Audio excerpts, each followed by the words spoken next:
Personne est en focalisation interne. Les 3 seules manières de rentrer en transe, on en a 3. Focalisation interne, confusion, saturation, rupture de pattern. D'accord? Quand tu es en train de commencer à dire, si je vous dis, ok, pensez à la première fois où vous avez mangé une glace, ou la dernière fois où la glace que vous avez mangée, elle vous a vraiment fait plaisir. Le fait simplement que vous commenciez à chercher, vous commencez à être en focalisation interne. Si vous êtes en focalisation interne, vous commencez à quoi? Diminuer le facteur critique. Le facteur critique, c'est quoi? C'est la capacité de dire à ce moment-là, est-ce que tu es là ou est-ce que tu es plutôt près de ta glace? Et est-ce que cette glace, elle avait bon goût ou pas bon goût? Et qu'est-ce qui se passe? Donc à partir du moment où tu commences à y aller, tu veux rentrer en transe. Toute question emmène une personne en transe. Si je te dis juste, qu'est-ce que tu ressens maintenant? Et que tu es obligé de faire, là tu pars. Donc, en Gestalt, si je te dis, imagine un et tu vas parler A, projette-toi et imagine qu'il est en face de toi, on est purement dans l'hypnose. Mais tu vas l'avoir dans quasiment tous les systèmes. La notion de faire rentrer en transe, c'est juste qu'on n'en parle pas. Combien de fois, quand vous allez faire des thérapies autres, vous voyez les personnes qui ont les yeux dans le vague? Ou même en entreprise, quand vous commencez à poser une question à quelqu'un, que la personne commence à bugger, elle fait focus interne, catalepsie mineure. La personne elle peut être comme ça avec son café. Catalepsie majeure, ok, on est déjà au moins au niveau 2. Hop, niveau 3, blocage. Ouais, non, mais je disais ça simplement. Ok, voilà. C'est déjà au moins un niveau 3. Après, c'est comment tu vas l'exploiter. Tout va bien. Ouais, effectivement, Gestalt. La Gestalt, c'est vraiment toutes les notions de psy. À partir du moment où tu rentres sur cet écho à toi-même, tu rentres dans des transes. Après, c'est comment tu vas. L'hypno, il devient un expert de l'exploitation des transes. C'est je reconnais les transes et je sais comment je les drive, comment je les oriente. Alors, soit je le fais en frontal, en direct, ce qu'on fait plutôt pour moi en thérapie. Soit je le fais de façon un peu plus couverte, que je peux faire en politique, quand je commande un café, que j'essaie d'avoir un resto, quand je parle à des gens que j'aime bien et que je veux avoir des trucs. Mais qui est exactement le même principe en fait, c'est l'exploitation de la transe. Comment ma suggestion peut être optimum quand je vais pouvoir lui dire quelque chose. Ou lui faire créer quelque chose. Pensez, plus vous faites parler une personne, plus elle rentre en transe. C'est pour ça que la plus grande force qu'on a, c'est de faire parler les gens. Faites parler. Et après, vous obtiendrez ce que vous voulez. Parce qu'eux, ils sont concentrés sur eux, ils sont ouverts. Et après, tu cibles, tu proposes des suggestions. Il faudrait qu'on fasse une fois hypnose et manipulation pour rigoler. Une session hypnose et manipulation. Il y a plein de trucs sympas. Hein. C'est pas bien. C'est sympa. Faut tester. Non, c'est important, mine de rien. Je rigole avec ça, mais c'est important de connaître parce que vous ne vous rendez pas compte à quel point il y a des gens qui le font spontanément, ils n'ont jamais fait d'hypnose. Tu dis, oh le salaud, il vient de te créer une rupture de pattern, t'es là en train de faire un, il dit ouais mais je pourrais te faire ça, et t'es en train de te confusionner, il te donne plein d'infos, il te tend un truc et toi t'es comme un con en train de faire d'accord. Tu fais pourquoi j'ai ça? Et ça c'est le truc gentil. Mais il y en a qui se retrouvent avec des clés d'un appart, c'était ce qu'ils faisaient beaucoup à l'époque au Portugal, en Espagne. Ils arrivaient à faire les apparts partagés là. Les mecs ils te confusionnaient tellement avec réciprocité, tiens je vous donne un cadeau si vous venez au machin, hein. C'est très très bien conçu. Hein. N'oubliez pas, le rapport humain, il crée automatiquement un rapport de force à un moment donné et l'exploitation des trans, voulu ou pas, existe. En tout cas nous, dans l'idée de l'orientation et de l'accompagnement, certains potes hypno me disent ouais mais bon manipuler pour le bien-être des gens c'est bien. Moi je suis pas tout à fait d'accord.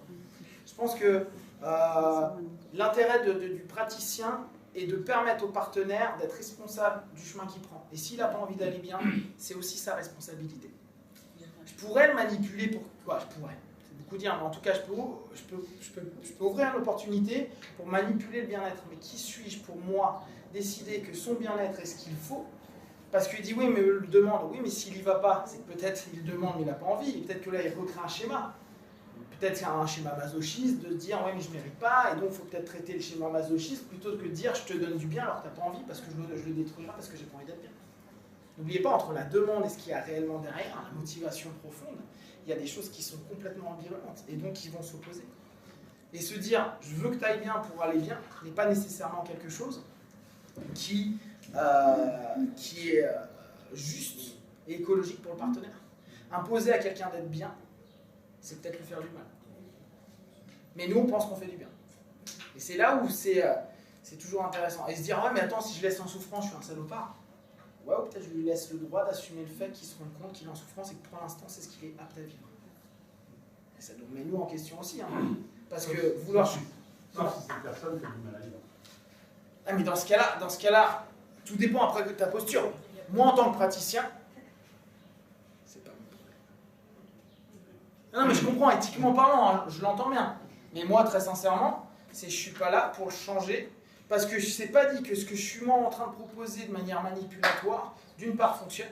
Petit 2, si elle fonctionne comme j'ai envie qu'elle fonctionne. Petit 3, que ça ne soit pas exploité de manière pire. Quoi, tu ne sais pas les causes à effet que ça fait. Donc, ce que tu peux avoir l'impression à un moment donné d'être positif, la psyché est bien foutue. Hein. Oui, mais c'est dans l'absolu. Ouais, mais c'est très, quoi, ça reste très très complexe. Après, c'est vraiment vous et vos rapports éthiques par rapport à tout ça. C'est ce que je dis souvent moi à mes élèves, où je dis, est-ce que vous êtes prêts à avoir un accueil inconditionnel avec n'importe quel type de personne? Et il y a plein de personnes qui disent, bah ouais, moi l'accueil inconditionnel. Je dis, ok, moi j'ai eu 4 pédophiles. Vous gérez? Parce qu'il y en a plein qui, pour plein de raisons, ne pourront pas. Moi j'ai eu des patients pédophiles. Et on fait quoi? Bah le mec il est en souffrance. Oui, mais s'il vient le voir, c'est qu'il est déjà en souffrance. C'est exactement En ça. général, ils ne viennent pas consulter ce... Exactement. Mais tu vois, est-ce que tu es prêt à accueillir ça? Parce que là, tu entends des choses qui sont pas toujours... Voilà, après c'est nous et notre placement en tant que praticien. Il n'y a pas bien ou mal, c'est qu'est-ce que vous êtes prêt à choisir, qu'est-ce que vous êtes prêt à prendre ou ne pas prendre. Et n'oubliez pas, à refuser du monde, vous avez le droit et vous pouvez le faire. Un hypnose, c'est pas un super humain, c'est pas... il y a des moments, il y a des gens, on ne le sent pas, on n'a pas envie, ou c'est un thème qui nous... Pensez au contre-transfert, hein, qui nous touche. Je fais pas. On reste dans l'hypnose, on n'est pas thérapeute non plus. Dans le cas pédophile, on relève peut-être de la psychiatrie. Pas forcément. Dans la psychiatre? Non. Non, c'est vrai. On ne peut le traiter que quand il déprime. À ce moment-là, il y a une demande. Parce qu'il se rend compte qu'il a fait du mal et à ce moment-là, on peut travailler là-dessus. Sinon, c'est la prison, ils organisent de les mettre en commun, tous les pervers, parce qu'entre eux, ils ne peuvent pas se manipuler. Et on essaie de faire quelque chose comme ça, mais tant qu'un pédophile ne déprime pas, on ne peut rien faire. Toi, bon, après, c'est des cas spécifiques, mais il faut y penser. En fait, quand vous avez votre pratique, on fait de l'hypnose, mais pose-toi la question de savoir, et ça c'est tout votre pré-talk. Ah oui, un des trucs spécifiques aussi d'Hellman, hein, le pré-talk. Il faut le maîtriser à mort, le pré-talk. C'est vraiment le truc. Kane, à l'époque, il disait c'est l'élément le plus important de la séance d'hypnose. Le pré-talk, vous devez pouvoir répondre à tout, tout le temps. Lever toutes les objections, tout gérer. Si le pré-talk est mal fait, il estimait, après je ne suis pas tout à fait d'accord, mais ça peut s'accorder que la séance sera compliquée. Parce que la personne en même temps. Mais après, ça va être clairement par rapport au cadre qu'on va mettre et se poser la question qu'est-ce qu'on est prêt à faire, avec qui, ou quand, comment. Et dans notre pré-talk, dire bah voilà, moi je suis capable de ci ou je suis pas capable de ci, etc. On a vraiment on va avoir dans notre pré-talk des personnes qui disent, on va leur faire leur pré-talk, le pré-talk, et pour eux, ils sont en train de voir un thérapeute, limite un psychiatre. Tu dis, mais moi, c'est pas ma compétence. Ils ne l'entendent pas. Hallucination auditive. Niveau 6. J'entends pas ce que tu es en train de me dire. Et tu auras beau le répéter 25 fois. Hein. Les gens, ils sont là, ils disent, non, mais tu peux m'aider. Non, mais on m'a dit que tu pouvais m'aider. Non, mais tu peux m'aider. Non, je sais que tu peux m'aider. Non, mais non, on m'a dit que tu peux m'aider. Je dis, non, je peux pas. Non, mais ça, je peux pas. Et le mec, il dit, si, tu peux. Eux, ils sont persuadés que tu es un thérapeute. Nous, on évite d'utiliser ce mot-là, on utilise le mot praticien, hypnotiste, etc. Thérapeute, il y en a qui le font dans le monde de l'hypnose, qui disent, moi, je suis hypnothérapeute ou thérapeute en hypnose. Chacun assume. Moi, je ne m'estime pas thérapeute, je m'estime accompagnant.